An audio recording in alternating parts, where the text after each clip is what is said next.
Redshirt senior running back Roman Hemby. We'll start with Mike and then go to Todd.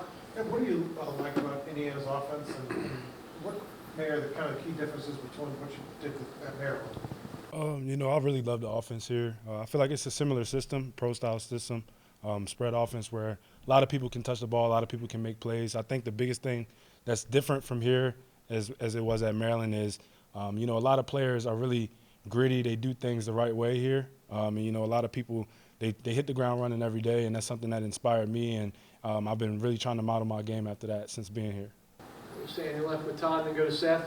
Going back to when you were in the portal, when did you identify Indiana as the school you wanted to go to? How far into the portal was that? Kind of describe the process of actually thinking. I was in the portal for maybe a week and a half, 2 weeks. Pretty much had my head down, and I wanted to work and see what came to me. I had a few opportunities, but when I came on my visit here, I really fell in love with the university. So it was nothing really else that needed to be said, nothing else that needed to be done. It was pretty much a done deal. We'll go to Seth and then Matt. You played against Indiana a couple times, obviously. Just what do you remember from those matchups, and when you're kind of looking to pick your new program? I guess does having that memory of playing in the stadium kind of help you, lead you in this direction? Oh yeah, I take everything into consideration, and the times that I've played here, the times that I've played Indiana in general, they've been great games, great atmosphere, and the Big Ten I feel is the best conference. I'm biased, but I feel like it's the best conference, and when you can go out there and show what a running back can do on a stage like this, it helps you a lot. And I knew, getting the opportunity to come here and seeing what happened last year and seeing the success that the whole program had, I knew that if I could somehow submit myself as a player to contribute, I would be doing a good thing, and that's why I made the decision to come here. How tough a matchup was it to prepare for going against the IU defense this past year? It was very tough. I feel like their front was very, very challenging. They had speed and talent on the back end, just a well-rounded defense. And, looking at them as a whole, we knew we were going to have trouble with them, but we knew we were going to be able to compete. I feel like it was a good game. They came out on top, and I'm glad that I was able to see it from that angle, to see what it's like playing against them, and it really helps me being on this side now. We'll go second row left to Matt, and then we'll go to Zach B. Going from those those previous games against Indiana and then this past year, I guess how surprising, how much was it talked about in your guys' locker room, how much different the program was from the previous 3 years you played against whatever to 2024? Oh, it was very different. I would say for my personal self, just approaching the game, I knew that it was going to be tougher. Not saying that it wasn't a tough game in the past, because it's always been a tough game. Any game in the Big Ten is going to be tough. But just seeing the changes that they made and seeing the progression that they had leading up into our game, we knew that it wasn't going to be a cakewalk, and obviously everybody that watched the game knew that it wasn't the case as well. So, really diving into the playbook, diving into the film room, and looking at personnel was like heavy on my mind going into the game, and that's why I was able to have some type of success, but ultimately didn't help my team win the game. So it was a lot of work that needed to be done. We'll go on your right to Zach B. and then Joe. I wanted to ask about the Maryland game too. From an atmosphere perspective, when you walked in, was there anything specific you remember that stood out to you when you walked into Memorial Stadium last year? It was kind of the first game of the stretch of runs of sellouts last year for Indiana. Was there anything specific that stood out to you as far as the atmosphere is concerned? The thing that stood out to me the most, I would say, about the atmosphere as a whole would be the fact that nobody left and it was raining. It was an ugly type of game. The rain was cold. It was coming down sideways, and it was a little chilly. But as the game went on, the fans were still engaged. It was a really good atmosphere, and it was something that I feel like gave IU the edge in the game. We definitely weren't able to create any momentum, because when we had a little slither of hope, it was like it got taken away. So I feel like the atmosphere was something that really jumped out to me, and if you ask anybody that was on the team last year, they'll know that it was a great atmosphere. We'll stay on your right with Joe, and then go to Nick. Yeah, what do you think you bring to the table as a pass catcher, along with your ability to get 10 to 15 carries a game? Oh yeah, I feel like I bring a lot to the table. I feel like that's the same with a lot of the running backs that are in the room. We bring different things to the table, but I feel like we have all the tools to be a well-knit group. I feel like for myself, just the ability to do a little bit of everything kind of helps me.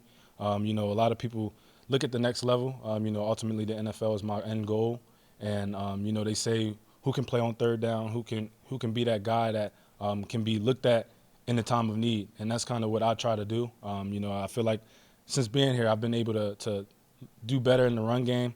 I feel like I've always been pretty good in the pass game, catching screens, catching swings, and little check down routes and stuff like that, and just making myself available in pass protection. I want to really fine tune everything so that I can, better suit my team and help myself have success.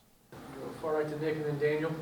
How has your adjustment at IU been so far, and how do you compare it to Maryland? Yeah, I feel like both programs are really good as far as gelling as a community and wanting to be successful. I feel like in the Big Ten, that's kind of the hard-nosed mentality of all teams. I think the thing that set this team apart was the culture. I feel like from the staff, the coaches, the players, everybody here, they want to see each other succeed.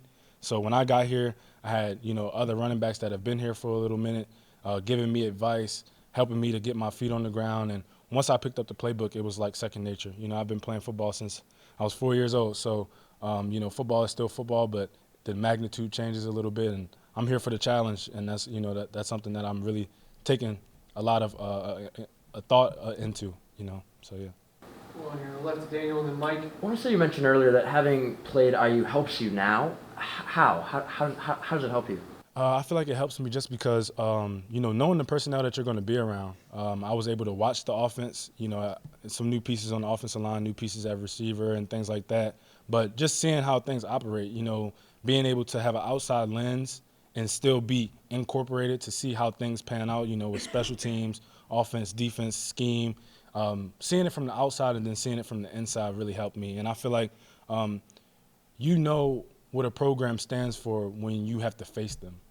So me being on the other side of things and seeing the morals and the standards of this program, the culture that showed up, the close-knit brotherhood, and the way that the coaches believed in their players, I was able to see that from the outside. So when I got to the inside, it was like, okay, everything checks out the way that I thought it would, and it helps me to kind of build credibility with the program and helps me to put my best foot forward every day. Go far left to Mike. Yeah, I read a quote from you last year when you were kind of talking about Maryland and you personally not maybe reaching sort of the expectations you had in the preseason, that you said you're going to learn lessons from that and kind of take that forward. I was curious what those lessons were you learned from kind of not maybe reaching kind of the numbers you had or the goals you had last year.